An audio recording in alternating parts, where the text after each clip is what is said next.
দেখুন iron filtering ট্যাঙ্কের ভিতরে কি পরিমাণ আয়রন জমেছিল।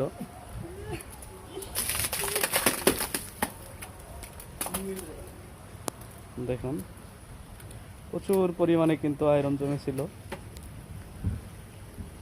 দেখুন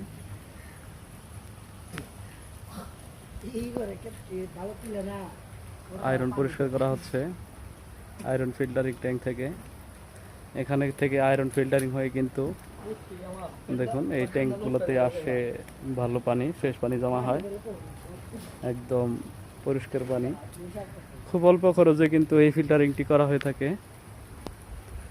দেখুন প্রায় 1.5 মাস পরে কিন্তু ফিল্টারিং ট্যাঙ্কটি পরিষ্কার করা হচ্ছে। দেখুন কি পরিমাণে বালতিতে বালতিতে আয়রন আসতেছে।